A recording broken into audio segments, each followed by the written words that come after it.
মানে একদম সাংঘাতিক খেলা, ঘোড়ার উপর থেকে পড়ে গেল একটু আগে। তাহলে কিন্তু এই প্রতিযোগিতার বাকি ম্যাচগুলো পরিচালনা করা আমাদের জন্য অসম্ভব হয়ে যাবে।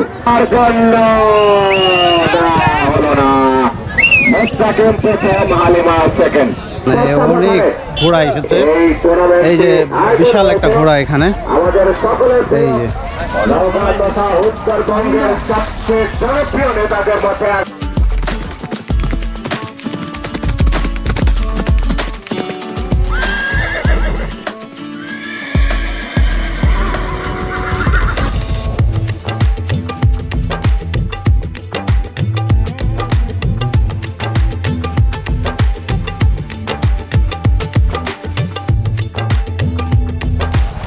হ্যালো এভরিওয়ান, কেমন আছেন সবাই? আশা করছি অনেক ভালো আছেন।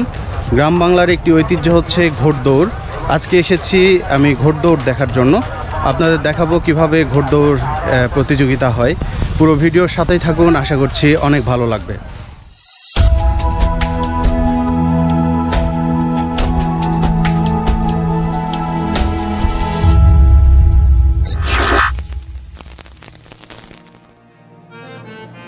আবহমান বাংলার ইতিহাস ঐতিহ্যের অনেক কিছুই আজ বিলুপ্তির পথে।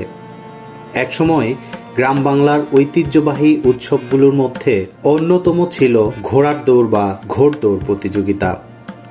কালের বিবর্তনে আজ হারিয়ে যেতে বসেছে গ্রাম বাংলার জনসাধারণের স্বতঃস্ফূর্ত অংশগ্রহণমূলক এইসব প্রতিযোগিতা। তবে দেশের কোথাও কোথাও সবান্ধব উপস্থিতিতে এই খেলার আয়োজন করা হয়ে থাকে। আজ আমরা এসেছি এমন একটি ঘোড়দৌড় প্রতিযোগিতা দেখতে। আজ গ্রাম বাংলার ঐতিহ্যবাহী এই ঘোড়দৌড় প্রতিযোগিতা দেখব এবং আপনাদের দেখানোর চেষ্টা করব। আশা করছি অনেক ভালো লাগবে। এই যে এই ঘোড়াগুলো দিয়েই হচ্ছে মূলত ঘোড়দৌড় হবে। এটা একটু ছোট, এই পাশে এটা একটু বড়। দূরে গ্রাম বাংলার লোকজন এসেছে ঘোড়দৌড় দেখার জন্য, আমরা একটু দেখবো। কোথা থেকে আসছেন আপনি? আমরা ঘোড়াঘাট থানা থেকে আসছি। কোথা থেকে? ঘোড়াঘাট থানা। ও, ঘোড়াঘাট থানা, ওটা দিনাজপুর জেলা। দিনাজপুর জেলা না? আপনার ঘোড়া এটা? অনেক ঘোড়া। এই তুমি ঘোড়া চালাও, চালাতে পারো? হ্যাঁ, লজ্জা পাচ্ছে। কিন্তু আপনারা কোনো কথাই শুনছেন না। যা হোক, এখনো পর্যন্ত কিন্তু এগিয়ে আছে, ছুটিয়েছেন।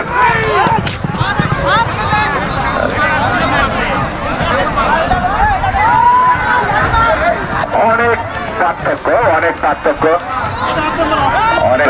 একদম সাংঘাতিক খেলা, ঘোড়ার উপর থেকে পড়ে গেল একটু আগে।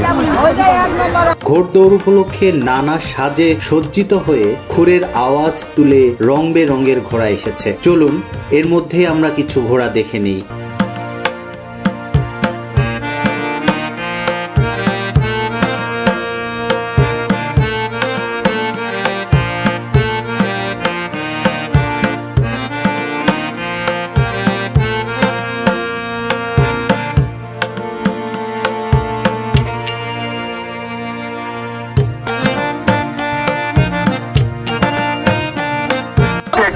এটা কিসের তৈরি?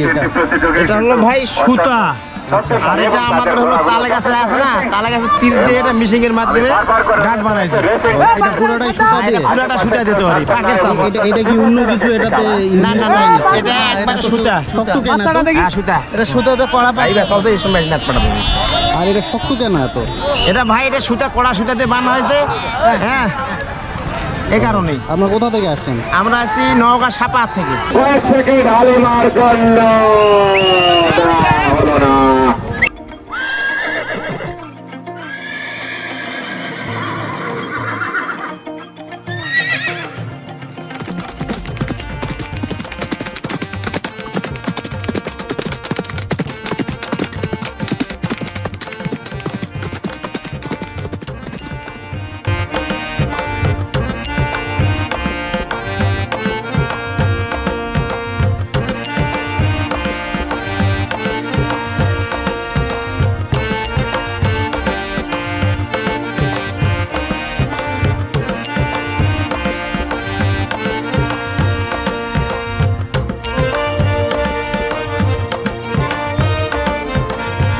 এই ঘোড়াটা পড়ে যায় এবং পায়ে আঘাত পাইছে।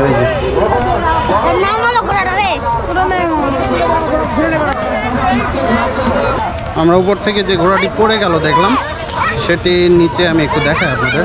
হচ্ছে উপর থেকে দেখলাম পড়ে গেল।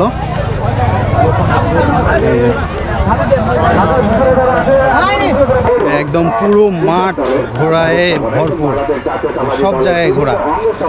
এই যে কোথা থেকে আসছেন? কোথা থেকে? রাজশাহী দানব থেকে। ও, রাজশাহী থেকে। আপনার ঘোড়া এটা? খেললেন কি? আপনার খেলা কখন? খেলা আমাদের কি বলে হলো, বর্তমানে সেকেন্ড হয়েছে। ও, আপনি সেকেন্ড হয়েছেন। কেমন লাগতেছে? ভালো লাগতেছে খেলা। ভালো লাগতেছে না? মানে যেদিকেই তাকাই ঘোড়া আর ঘোড়া, ঘোড়া ছাড়া অন্য কিছু দেখা যায় না। এত ঘোড়া একসঙ্গে কখনো দেখি নাই আমি।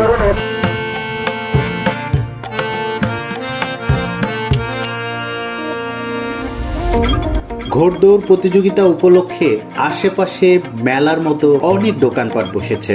ঘোড়দৌড় প্রতিযোগিতা ও মেলা উপভোগ করতে হাজার হাজার মানুষ এখানে এসেছে। আগের দিনে ঘোড়দৌড় প্রতিযোগিতার সময় স্থানীয়দের বাড়িতে আত্মীয় স্বজনে ভরে যেত, কিন্তু কালের বিবর্তনে আজ আর সেই দৃশ্য খুব একটা চোখে পড়ে না। ধামরাহাট থানাতেই ঘোড়দৌড় হচ্ছে, উপলক্ষে একদম মেলার মতো আয়োজন হয়েছে এখানে। এই যে বিভিন্ন